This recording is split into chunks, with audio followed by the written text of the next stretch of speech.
بسم اللہ الرحمن الرحیم۔ السلام علیکم، میرا نام ڈاکٹر اسد محمود ہے۔ ناظرین، دریائے فرات ایک ایسا دریا ہے جسے دنیا کے تمام الہامی مذاہب میں بے حد اہمیت حاصل ہے۔ نبی کریم صلی اللہ علیہ وآلہ وسلم کی اس بارے میں بے شمار احادیث موجود ہیں جو دریائے فرات کی اہمیت کو اور زیادہ بڑھا دیتی ہیں۔ صرف اسلام ہی نہیں بلکہ اس کے ساتھ ساتھ دریائے فرات یہودی اور عیسائی مذہب میں بھی بے حد اہمیت کا حامل ہے۔ یعنی اسلام، عیسائیت اور یہودیت کے مطابق دریائے فرات جنت کے چشموں میں سے ایک چشمہ ہے، اور اس لیے اس کی اہمیت اور بھی بڑھ جاتی ہے۔ دریائے فرات کے بارے میں نبی کریم صلی اللہ علیہ وآلہ وسلم کی ایک پیش گوئی ہے جو قیامت کے آنے سے پہلے پوری ہوگی۔ آپ میں سے بہت سے لوگ اس پیش گوئی کے بارے میں جانتے ہوں گے، اور اگر آپ نہیں جانتے تو آج ہم آپ کو اس پیش گوئی کے بارے میں بتائیں گے، اور اس کے ساتھ ساتھ آپ کو یہ بھی بتائیں گے کہ دریائے فرات سے ایک ایسا خزانہ دریافت ہونے والا ہے جس سے نبی کریم صلی اللہ علیہ وآلہ وسلم کی یہ پیش گوئی بہت جلد پوری ہوتی ہوئی نظر آ رہی ہے۔ اس بارے میں مکمل انفارمیشن جاننے کے لیے اس قیمتی اور معلوماتی ویڈیو کو شروع سے آخر تک ضرور دیکھیے گا۔ تو پیارے دوستو، نبی کریم صلی اللہ علیہ وآلہ وسلم کا ارشاد مبارک ہے، قیامت کے نزدیک دریائے فرات خشک ہو جائے گا اور اس میں سے سونے کا ایک پہاڑ نکلے گا۔ لوگ اس سونے کے پہاڑ کو حاصل کرنے کے لیے آپس میں جنگ کریں گے، اور اس جنگ میں ہر 100 میں سے 99 لوگ مارے جائیں گے اور صرف ایک باقی بچے گا۔ اس بارے میں تفصیلات بتاتے ہوئے نبی کریم صلی اللہ علیہ وآلہ وسلم کا ارشاد کا مفہوم ہے کہ تم میں سے کوئی شخص اگر اس زمانے کو پائے جس زمانے میں بھی ہم موجود ہیں، اور اس کے سامنے دریائے فرات سے سونے کا پہاڑ ظاہر ہو جائے، تو وہ سونے کے پہاڑ کے حصول کی جنگ میں بالکل بھی پارٹیسپیٹ نہ کرے۔ اس پہاڑ کے خزانے کے حصول کی جنگ لڑنے والا ہر شخص، چاہے وہ مارا جائے یا بچ جائے، جو بھی اس میں شرکت کرے گا وہ جہنمی ہوگا۔ ناظرین، یہ الفاظ نبی کریم صلی اللہ علیہ وآلہ وسلم کی حدیث پاک سے سمجھ سکتے ہیں کہ دریائے فرات سے سونے کے پہاڑ کا ظاہر ہونا کس قدر بڑے انتشار اور جنگ کا سبب بنے گا، اور یہ سارے کا سارا فتنہ ہوگا۔ مختلف علماء کرام نے اس بارے میں تشریح کرتے ہوئے یہ کہا ہے کہ سونے کا یہ پہاڑ جلد ہی غائب ہو جائے گا اور کسی کے ہاتھ کچھ نہیں آئے گا۔ دوسری طرف بہت سارے علماء کا یہ بھی کہنا ہے کہ ضروری نہیں ہے کہ لفظی معنوں میں واقعی سونے کا پہاڑ ہی ظاہر ہو، یہ کوئی ایسا مدفون خزانہ بھی ہو سکتا ہے جو دریائے فرات کے خشک ہونے پر اس کی تہ میں سے نکلے۔ ناظرین، آپ بخوبی سمجھ سکتے ہیں کہ دریائے فرات قرب قیامت کی نشانیوں میں سے کس قدر بڑی اہمیت رکھتا ہے۔ نبی کریم صلی اللہ علیہ وآلہ وسلم کے ارشاد کے مطابق ایسا قیامت کے بالکل نزدیک ہوگا، اور اس وقت تو اپنے ایمان کی حفاظت کرنا اور بھی زیادہ مشکل ہو جائے گا۔ اس لیے نبی کریم صلی اللہ علیہ وآلہ وسلم نے اس خزانے کے حصول کی لڑائی میں شامل ہونے سے واضح الفاظ میں منع فرما دیا ہے۔ دوستو، گزشتہ کئی دہائیوں سے دریائے فرات تیزی سے خشک ہو رہا ہے، یہاں تک کہ پچھلے 10 سالوں میں دریائے فرات اس حد تک خشک ہوا ہے جتنا اس سے پہلے 50 سالوں میں بھی نہیں ہوا ہے، اور یہ تمام کی تمام نشانیاں قرب قیامت کے وقت کو ظاہر کر رہی ہیں۔ دریائے فرات کے آس پاس کا علاقہ انسانی تہذیب و تمدن کا ہمیشہ سے گہوارہ رہا ہے۔ آپ نے میسوپوٹیمیا کا نام سنا ہوگا۔ میسوپوٹیمیا نام کے قدیم ترین تہذیب بھی دریائے فرات کے آس پاس رہی ہے، اور ماہرین کو اس بارے میں بے شمار شواہد بھی مل چکے ہیں۔ عیسائیوں کی مذہبی کتاب بائبل، جس میں تورات، زبور اور انجیل بھی شامل ہیں، اس میں بھی دریائے فرات کے حوالے سے ایک پیش گوئی موجود ہے۔ عیسائیوں کی بائبل میں تورات اور زبور کو عہد نامہ قدیم کہا جاتا ہے، جبکہ انجیل کو عہد نامہ جدید کہا جاتا ہے۔ عہد نامہ قدیم یعنی تورات اور زبور کے مطابق دریائے فرات کے اس علاقے میں ایک بہت بڑے اور قداور بادشاہ کی حکومت تھی۔ یہاں پر یہ یاد رکھیے کہ یہ بائبل کی پیش گوئی ہے جس کے اندر بے شمار چینجز بھی ہو چکی ہیں، اس لیے یہ پیش گوئی مکمل طور پر درست نہیں ہو سکتی۔ بائبل کے مطابق اس بادشاہ کا نام گلگامش تھا، اور اس کی بادشاہت ایک بڑے شہر پر قائم تھی۔ اس شہر کا نام بائبل میں اور لکھا گیا ہے۔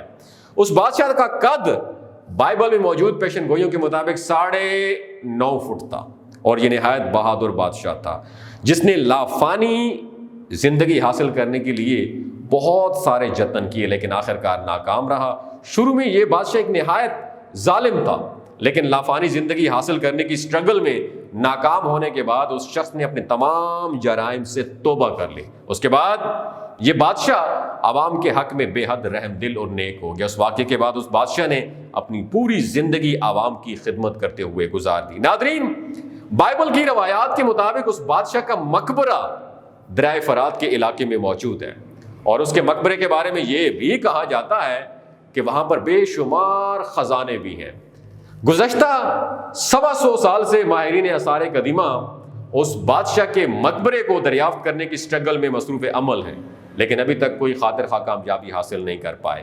اس لیے ماہرین کا خیال تھا کہ شاید دریائے فرات نے اپنا راستہ، اپنا ٹریک چینج کر لیا ہو اور اس بادشاہ کا یہ مقبرہ دریائے فرات میں غرق ہو گیا ہو۔ اندازہ لگایا جاتا ہے کہ اگر دریائے فرات خشک ہو جائے تو بھی اس کا مقبرہ دریافت کیا جا سکتا ہے، کیونکہ اس کا مقبرہ بڑے عجیب و غریب اور مضبوط انداز سے تعمیر کیا گیا تھا۔ سب سے حیرت ناک اور ہم مسلمانوں کے لیے سب سے اہم خبر یہ ہے کہ دریائے فرات انتہائی تیزی سے خشک ہو رہا ہے۔ اس وقت دریائے فرات کی تہ کئی جگہوں سے ابھر آئی ہے اور دریائے فرات میں پانی کا بہاؤ خطرناک حد تک کم ہو چکا ہے۔ اس سے ان تمام علاقوں پر تو مصیبت نازل ہو رہی ہے جن کی معیشت کا دار و مدار اسی دریا پر ہے، البتہ اس کے ساتھ ساتھ ماہرین آثار قدیمہ اس دریا کی تہ کو مزید کھوجنے کے لیے بھی پرعزم ہیں تاکہ اس افسانوی بادشاہ کے مقبرے کو دریافت کر کے وہاں سے اس خزانے کو حاصل کیا جا سکے۔ اگر یہ بات کریں کہ یہ خزانہ کس حد تک بڑا ہو سکتا ہے تو بائبل کے یہ الفاظ میں یہ خزانہ بے حد قیمتی ہے۔ اگر بائبل کے اندازوں کو موجودہ دور پر لاگو کیا جائے تو یہ خزانہ اربوں کھربوں ڈالرز کی مالیت کا ہو سکتا ہے، اور یہی وجہ ہے اگر یہ خزانہ اور مقبرہ ظاہر ہو گیا تو پوری دنیا کی حکومتیں اس خزانے کو حاصل کرنے کے لیے اس پر ٹوٹ پڑیں گی۔ ناظرین، حال ہی میں دریائے فرات کے خشک شدہ حصے کو کھوجتے ہوئے ماہرین کو ایک بہت بڑے اور انوکھے سائز کا مقبرہ ملا ہے۔ اس مقبرے میں موجود تابوت کی لمبائی اور چوڑائی دیکھ کر ماہرین کا خیال ہے کہ یہ مقبرہ اسی بادشاہ کا ہے۔ صرف یہی نہیں بلکہ اس کے ساتھ ساتھ اس مقبرے میں موجود اس تابوت کو کھولنے میں بھی کامیابی حاصل کر لی گئی، اور اس میں جو پڑی ہوئی بڑی بڑی ہڈیاں موجود تھیں ابھی تک ان ہڈیوں پر ریسرچ ہو رہی ہے۔ البتہ ماہرین کو اس بات پر حیرت ہے کہ اس مقبرے میں وہ خزانہ دریافت کیوں نہیں ہوا۔ میسوپوٹیمیا کی تہذیب سے ملنے والی بے شمار تختیوں سے یہ بات ثابت ہوتی ہے کہ اس بادشاہ کا دور حکومت آج سے تقریباً 4 سے 4.5 ہزار سال پہلے کا تھا۔ یعنی تختیوں میں اس بات کا ذکر بھی ہے کہ اس بادشاہ کو عجیب و غریب انداز سے انوکھی بلڈنگز بنانے کا شوق تھا۔